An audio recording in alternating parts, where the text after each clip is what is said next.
Hello सभी को, मैं नमस्कार। मैं रूपा। आज मैं कक्षा 10 विषय गणित अध्याय 6 का एक्सरसाइज 6.1 के बारे में बताऊंगी। 6.1 चलिए चलते हैं। तो लिखा है, कोष्टकों में दिए शब्दों में ऐसे सही शब्दों का प्रयोग करते हुए रिक्त स्थानों को बढ़िए। तो सभी वृत्त होते हैं, हमने पहले ही इसके परिचय में बताया था कि सभी वृत्त, जब वृत्त रहेंगे भले ही छोटे और बड़े हो लेकिन एक ही जैसे हैं तो ये क्या होंगे, समरूप होंगे। अगर बराबर माप के होते तो सर्वांशम होते, लेकिन इनकी आकृति समान है, समान माप का नहीं है, समरूप कहलाएगा। इनकी आकृति क्या है, सेम है। सभी जो आकृति समान रहती है उसको क्या कहते हैं, समरूप कहते हैं। तो अब यहाँ भी ऐसे ही सभी वर्ग क्या हो जाएंगे, समरूप हो जाएंगे, क्योंकि इनकी आकृति समान रहेगी। सभी त्रिभुज समरूप होते, कौन से, समबाहु। समबाहु में तीनों भुजाएं बराबर होती हैं। भुजाओं की समान संख्या वाले दो त्रिभुज, दो बहुभुज समरूप होते हैं यदि उनके संगत कोण क्या हो, बराबर हो। क्या हो, बराबर हो। और उनकी संगत भुजाएं क्या हो, समानुपाती हो, अनुपाती हो। चलिए, संगत कोण क्या होने चाहिए, बराबर होने चाहिए। उनकी भुजाएं क्या होनी चाहिए, समानुपाती होनी चाहिए।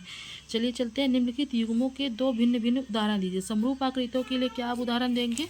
जैसे ये समरूप आकृतियों के लिए आपको उदाहरण देना है, तो देखते हैं समरूप आकृतियाँ। कोई भी आप ले लीजिए, वर्ग, छोटा वर्ग, बड़ा वर्ग या बराबर वर्ग भी ले सकते हैं, कोई दिक्कत नहीं है। छोटा वर्ग या बड़ा वर्ग भी ले सकते हैं, स्क्वायर है, छोटा स्क्वायर चाहे बड़ा स्क्वायर। या फिर आप वृत्त ले लीजिए, दो बोला है, दो दो हम बता देते हैं।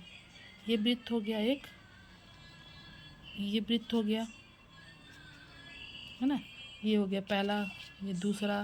त्रिभुज भी आप ऐसे ले सकते हैं, दो त्रिभुज ले लीजिए ऐसे, बड़ा छोटा दोनों चल जाएगा, या फिर बराबर भी चल सकता है, तो आप ये ले लीजिए। तो तीन हम बोले हैं, दो आपको लिखना। ऐसी आकृतियाँ जो समरूप नहीं है तो आप वर्ग बना लीजिए एक। समरूप नहीं है तो मतलब आकृति सेम ना हो। एक वर्ग लिए तो क्या ले लीजिए, सर्कल ले लीजिए।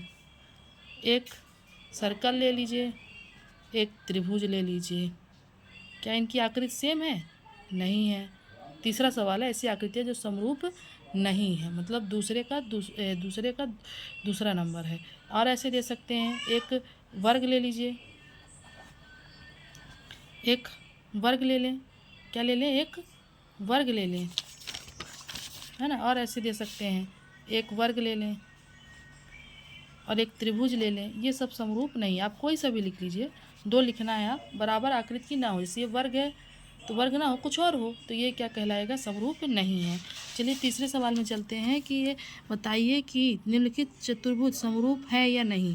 तो देख लेते हैं, कोण क्या है, ये देखिए 1.5 है बटे 3 है, तो 1.5 बटे 3 है, इसको हम डिवाइड करेंगे तो हमारा सब में उतना ही आएगा, 1.53, 1.53, 1.3, मतलब क्या है, ये भुजाएं समानुपाती तो हैं, लेकिन ये जो कोण देखिए, इसमें 90 का क्या बन रहा है, नहीं बन रहा है, और इसमें 90 का बन रहा है ना। तो इसमें ये वाला एंगल, इस एंगल क्या बराबर है, नहीं है, क्योंकि यहाँ 90 का बन रहा है और यहाँ 90 का नहीं बन रहा है ना। इसलिए बराबर माप का होना चाहिए। किसका होना चाहिए, बराबर माप का। तो यहाँ बराबर है, ये 90 का है लेकिन ये 90 का नहीं है, लेकिन संगत भुजाएं क्या है, समानुपाती है ना। तो लिख लेंगे, संगत भुजाएं समानुपाती है लेकिन कोण बराबर नहीं है।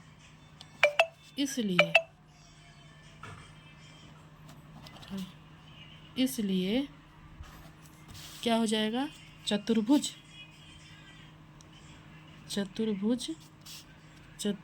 समरूप नहीं है,